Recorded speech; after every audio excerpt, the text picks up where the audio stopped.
1965 ഇന്ത്യയും പാകിസ്ഥാനും തമ്മിൽ യുദ്ധം നടക്കുന്ന ഒരു കാലഘട്ടമാണ്. ഇന്ത്യൻ സമ്പദ് വ്യവസ്ഥ തകർന്ന് തരിപ്പണമായി. ആ കാലഘട്ടത്തിലെ ഇന്ത്യയുടെ പ്രധാനമന്ത്രി ലാൽ ബഹദൂർ ശാസ്ത്രിയാണ്. അദ്ദേഹം ഇന്ത്യയിലുള്ള സകല ജനങ്ങളോടും ഒരു അഭ്യർത്ഥന നടത്തി. ഇന്ത്യയെ ഈ പ്രതികൂല സാഹചര്യത്തിൽ നിന്ന് കരകയറ്റാൻ നിങ്ങൾ ഓരോരുത്തർക്കും സാധിക്കും. ഒരാഴ്ച നിങ്ങൾ കഴിക്കുന്ന ഭക്ഷണത്തിലെ ഒരു നേരത്തെ ഭക്ഷണം നിങ്ങൾ ഒഴിവാക്കുക.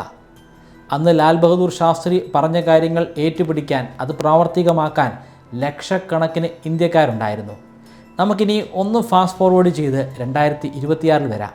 2026 ഇന്ത്യയിൽ ഒരു വലിയ യുദ്ധം നടക്കുന്നുണ്ട്.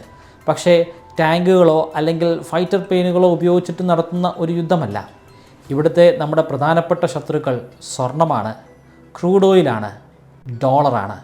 1965 ലാൽ ബഹദൂർ ശാസ്ത്രി നടത്തിയതുപോലുള്ള ഒരു അഭ്യർത്ഥന നമ്മുടെ ഇപ്പോഴത്തെ പ്രധാനമന്ത്രിയായ നരേന്ദ്രമോദി നടത്തിയിട്ടുണ്ട്. അദ്ദേഹം 7 കാര്യങ്ങളാണ് നമ്മളോട് അഭ്യർത്ഥിച്ചിരിക്കുന്നത്. ആ 7 കാര്യങ്ങൾ നടപ്പിലാക്കി കഴിഞ്ഞാൽ ഇന്ത്യ രക്ഷപ്പെടുമോ, അതോ ഇന്ത്യ തകർന്ന് തരിപ്പണമാകുമോ?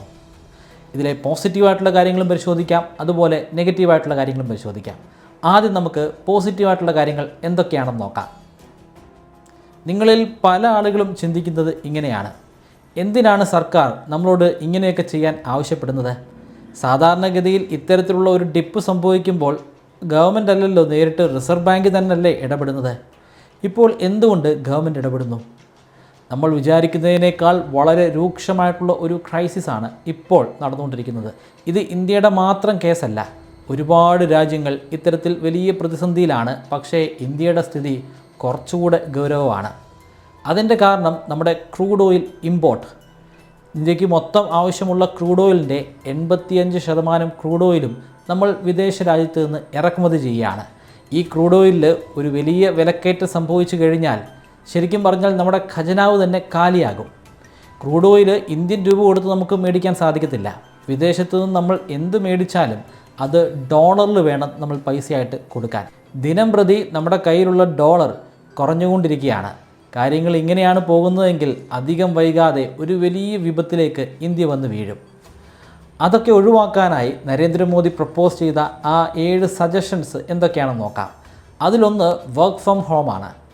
പരമാവധി കമ്പനികൾ, പറ്റുന്നിടത്തോളം കമ്പനികളൊക്കെ അവരുടെ ജീവനക്കാരെ ഓഫീസിലേക്ക് വിളിച്ചു വരുത്താതെ വീട്ടിൽ തന്നെ ഇരുത്തി പണി ചെയ്യിപ്പിക്കുകയാണ് ഉദ്ദേശലക്ഷ്യം. അതും ഒരു അഭ്യർത്ഥനയുടെ സ്വരത്തിലാണ് അദ്ദേഹം പറഞ്ഞിരിക്കുന്നത്. രാജ്യത്തുള്ള മൊത്തം കമ്പനികളിൽ ഒരു 20% കമ്പനികൾ അവരുടെ എംപ്ലോയീസിന് ആഴ്ചയിൽ 2-3 ദിവസം വീട്ടിലിരുന്ന് ജോലി ചെയ്യാനുള്ള ഒരു അവസരം കൊടുത്തു കഴിഞ്ഞാൽ ലക്ഷക്കണക്കിന് ലിറ്റർ പെട്രോളാണ് നമുക്ക് ലാഭിക്കാൻ സാധിക്കുന്നത്. ലക്ഷക്കണക്കിന് ലിറ്റർ പെട്രോൾ എന്ന് പറയുമ്പോൾ കോടിക്കണക്കിന് അമേരിക്കൻ ഡോളേഴ്സ് നമുക്ക് അതിലൂടെ മാത്രം ലാഭിക്കാൻ സാധിക്കും. രണ്ടാമത്തത് സ്വർണം. 1 വർഷത്തേക്ക് സ്വർണം മേടിക്കാതിരിക്കുക. ഐ നോ ഗോൾഡ് എന്ന് പറയുന്നത് നമ്മളെ സംബന്ധിച്ചിടത്തോളം, പ്രത്യേകിച്ച് മലയാളികളെ സംബന്ധിച്ചിടത്തോളം ഇറ്റ്സ് ആൻ ഇമോഷൻ. അതിനെ വെറും ഒരു ആഭരണമായിട്ടോ അതുമല്ലെങ്കിൽ പണമായിട്ടോ ക്യാപിറ്റലായിട്ടോ ഒന്നുമല്ല നമ്മൾ കാണുന്നത്. പലരും സ്വർണത്തെ ഒരുപാട് സ്നേഹിക്കുന്നുണ്ട്, അവരുടെ ജീവിതത്തിൻ്റെ തന്നെ ഒരു ഭാഗമായിട്ട് മാറിയിട്ടുണ്ട്. എക്കണോമിസ്റ്റുകൾ പറയുന്നത് സ്വർണം ഒരു ഡെഡ് ക്യാപിറ്റലാണെന്നാണ്. ഉദാഹരണത്തിന് നിങ്ങളുടെ കയ്യിൽ ഒരുപാട് പണമുണ്ട്. ആ പണമൊക്കെ ഉപയോഗിച്ച് നിങ്ങൾ കുറേ സ്വർണം മേടിച്ചു. അതിനുശേഷം നിങ്ങൾ എന്താണ് ആ സ്വർണം കൊണ്ട് ചെയ്യുന്നത്? ഒന്നെങ്കിൽ അത് ആഭരണമായിട്ട് ധരിക്കും, അതുമല്ലെങ്കിൽ നിങ്ങൾ നിങ്ങളുടെ ലോക്കറിൽ സൂക്ഷിക്കും. പിന്നീട് അത് ഒരുപാട് വർഷങ്ങളോളം ആ ലോക്കറിൽ തന്നെ കിടക്കും. അതൊരു ഡെഡ് ക്യാപിറ്റൽ തന്നെയാണ്. എന്നാൽ നിങ്ങളുടെ ആ പൈസ ഒരു കേടുപാടുമില്ലാതെ ബാങ്കിൽ തന്നെ കിടന്നാലോ? ബാങ്കിന് ആ പണം ഉപയോഗിച്ചിട്ട് സ്റ്റാർട്ടപ്പുകൾക്കും മറ്റ് പല കമ്പനികൾക്കും വ്യവസായികൾക്കുമൊക്കെ പണം കടമായിട്ട് കൊടുക്കാൻ പറ്റും. അതിലൂടെ ബാങ്കിന് നേട്ടമുണ്ട്, ബാങ്കിന് പലിശ കിട്ടും. നിങ്ങൾക്ക് നേട്ടമുണ്ട്, നിങ്ങൾക്കൊരു ചെറിയ ശതമാനം പലിശ കിട്ടും. സ്റ്റാർട്ടപ്പുകൾക്കും മറ്റ് വ്യാവസായിക സ്ഥാപനങ്ങൾക്കുമൊക്കെ ഒരുപാട് പണം ലോണായിട്ട് കിട്ടുമ്പോൾ അതിലൂടെ ഒരുപാട് തൊഴിൽ സാധ്യതകളുണ്ടാകും. ഒരുപാട് പേർക്ക് തൊഴിൽ കിട്ടും, അവർക്ക് ശമ്പളം കിട്ടും. അതായത് നിങ്ങൾ സ്വർണം മേടിച്ചില്ലെങ്കിൽ അതിലൂടെ ഇൻഡയറക്റ്റ്ലി ഒരുപാട് പേർക്ക് ജോലി പോലും കിട്ടും. ഞാനിവിടെ പറയുന്നത് വെറും ഒരൊറ്റ വ്യക്തിയുടെ കാര്യമല്ല.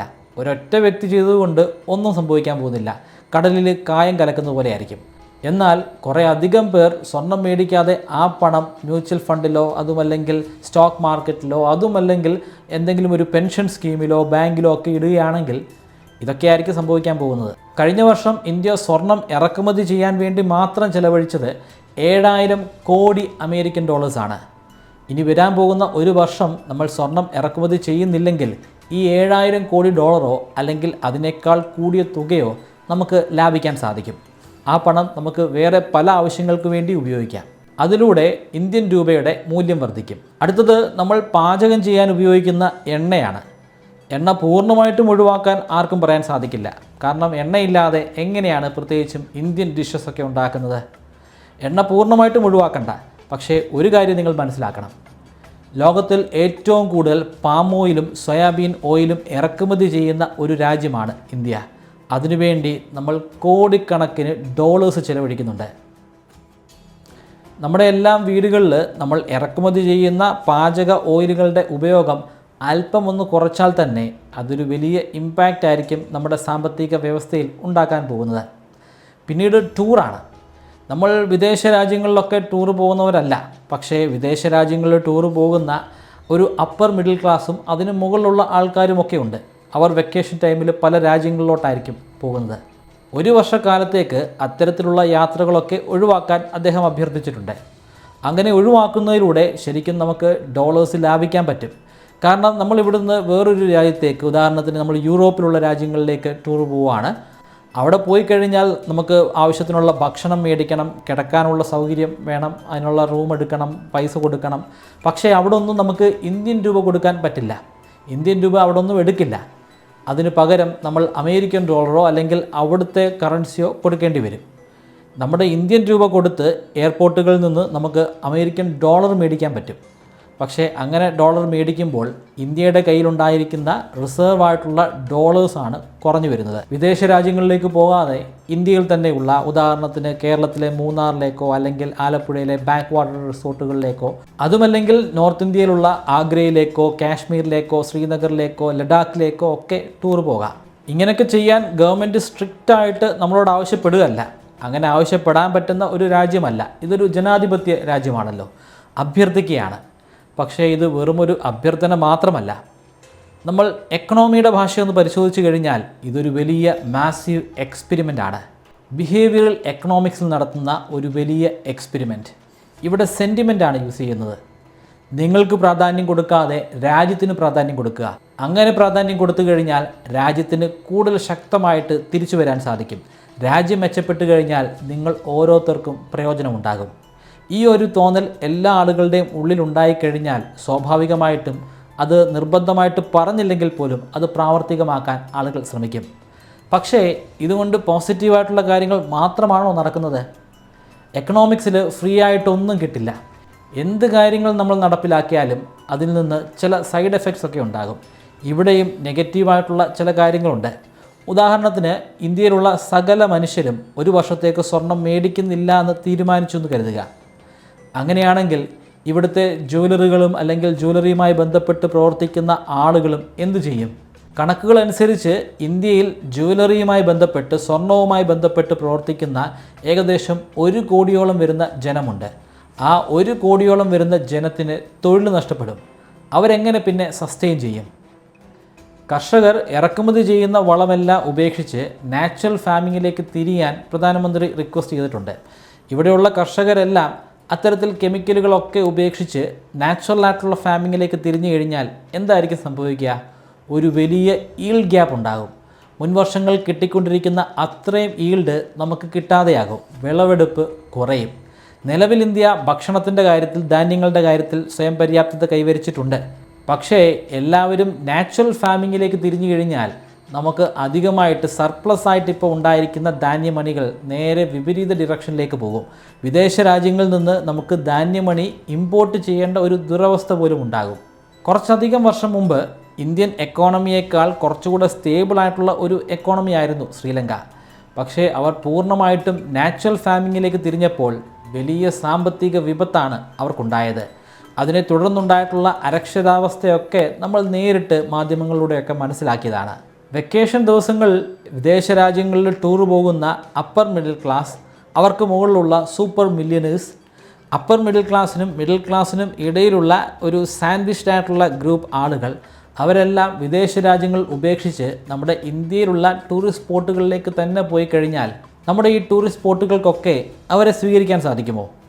ഇപ്പോൾ തന്നെ ഈ ടൂറിസ്റ്റ് സ്പോട്ടുകൾ വളരെ ക്രൗഡഡാണ്, പ്രത്യേകിച്ചും വെക്കേഷൻ ദിവസങ്ങളിലും അവധി ദിവസങ്ങളിലേക്കും. നമ്മൾ ഒന്ന് ബീച്ചിലേക്ക് പോയി കഴിഞ്ഞാൽ, അല്ലെങ്കിൽ മൂന്നാർ പോലുള്ള ഒരു ലൊക്കേഷനിലേക്ക് പോയി കഴിഞ്ഞാൽ ഒന്ന് നിന്ന് തിരിയാനുള്ള സ്ഥലം പോലും കാണില്ല. പ്രധാനപ്പെട്ട ടൂറിസ്റ്റ് സ്പോട്ടുകളിലൊക്കെ ഇതാണ് അവസ്ഥ. വെക്കേഷൻ ഡേയ്സിൻ്റെ കാര്യമാണ് ഞാൻ പറയുന്നത്. വെക്കേഷൻ ഡേയ്സിലാണല്ലോ സാധാരണഗതിയിൽ ആളുകൾ ടൂർ പോകുന്നത്. അങ്ങനൊരു അവസ്ഥ ഉണ്ടായിക്കഴിഞ്ഞാൽ ഇന്ത്യയിലെ പ്രധാനപ്പെട്ട ടൂറിസ്റ്റ് സ്പോട്ടുകളിലൊക്കെ സാധാരണക്കാരന് എത്തിപ്പെടാൻ അല്പം പ്രയാസമായിരിക്കും. അവിടുത്തെ മിക്ക ഹോട്ടലുകളും സൂപ്പർ റിച്ച് ആയിട്ടുള്ള ആളുകളായിരിക്കും ഒക്യുപ്പൈ ചെയ്യുന്നത്. വെക്കേഷൻ ദിവസങ്ങളിൽ ടൂറിസ്റ്റ് സ്പോട്ടുകളിലും പ്രധാനപ്പെട്ട നഗരങ്ങളിലുമൊക്കെയുള്ള ഹോട്ടലുകളിലൊക്കെ വളരെ ഉയർന്ന ഫീ ആണ്. പക്ഷേ കൂടുതൽ റിച്ച് ആയിട്ടുള്ള ആളുകൾ കൂടി വരുമ്പോൾ ഡിമാൻഡ് കൂടുമ്പോൾ ഇവർ പിന്നെയും ഫീ കൂട്ടും. നമുക്ക് ഒരിക്കലും, സാധാരണക്കാരന് ഒരിക്കലും അഫോർഡ് ചെയ്യാൻ പറ്റുന്ന ഒരു ഫീ ആയിരിക്കില്ല പിന്നെ ഈ റിസോർട്ടുകളിലും ഹോട്ടലുകളിലും ഒക്കെ ഉണ്ടായിരിക്കുക. ചുരുക്കി പറഞ്ഞാൽ അങ്ങനെ വിദേശ രാജ്യത്തേക്ക് പോകുന്ന ഒഴുക്ക്, ടൂറിൻ്റെ പേരിൽ പോകുന്ന ഒഴുക്ക് ഇല്ലാതെ ആയിക്കഴിഞ്ഞാൽ അത് ഏറ്റവും കൂടുതൽ എഫക്റ്റ് ചെയ്യാൻ പോകുന്നത് സാധാരണക്കാരെ ആയിരിക്കും. വിദേശ രാജ്യങ്ങളിലേക്കുള്ള ടൂറെല്ലാം ഉപേക്ഷിച്ച് ഇന്ത്യയിലെ പ്രധാനപ്പെട്ട നഗരങ്ങളിലേക്ക് എല്ലാവരും പോയി കഴിഞ്ഞാൽ അവരെയൊക്കെ ഒക്യുപ്പൈ ചെയ്യാനായിട്ട് ഈ നഗരങ്ങൾക്ക് ആവശ്യത്തിനുള്ള ഇൻഫ്രാസ്ട്രക്ചർ സൗകര്യങ്ങളുണ്ടോ, ആവശ്യത്തിനുള്ള റോഡുകളുണ്ടോ? ഇല്ലെന്നുള്ളതാണ് നിരാശാജനകമായിട്ടുള്ള ഒരു കാര്യം. അതിൻ്റെ അർത്ഥം നമ്മുടെ പ്രധാനമന്ത്രി നമ്മളോട് ചെയ്യാൻ ആവശ്യപ്പെട്ടത് ഒരു വലിയ ബ്ലണ്ടറാണെന്നല്ല.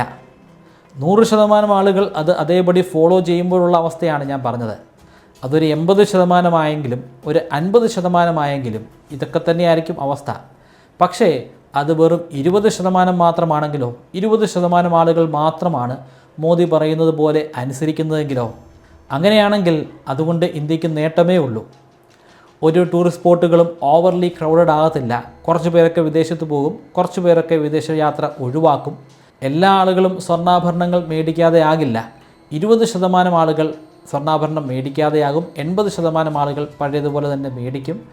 അതുകൊണ്ട് തന്നെ ഇറക്കുമതിയിൽ നമുക്ക് കുറവ് വരുത്താൻ സാധിക്കും. അത് കാരണം കാര്യമായിട്ട് ആരുടെയും തൊഴിലവസരങ്ങളൊന്നും ഇല്ലാതെയാകില്ല. പ്രധാനമന്ത്രി പറഞ്ഞ കാര്യങ്ങളെല്ലാം നമ്മളെല്ലാവരും അതേപടി ചെയ്യണമെന്ന് ചോദിച്ചു കഴിഞ്ഞാൽ അതെല്ലാം നിങ്ങളുടെ യുക്തിക്ക് വിട്ടുതരികയാണ്. നിങ്ങൾക്കിഷ്ടമുള്ളതുപോലെ നിങ്ങളുടെ ജീവിതം നിങ്ങൾ ജീവിക്കുക. കുറച്ച് പേർക്കൊക്കെ പ്രധാനമന്ത്രിയെ ഫോളോ ചെയ്യാനായിരിക്കും താല്പര്യം.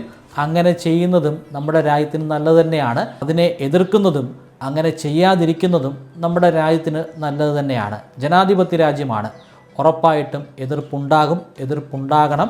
എതിർപ്പുണ്ടായില്ലെങ്കിൽ എതിർക്കേണ്ട ചുണ്ടുകളെയും ഉയർത്തേണ്ട കരങ്ങളെയും ചങ്ങലക്കിടുന്നു എന്നാണ് അതിൻ്റെ അർത്ഥം.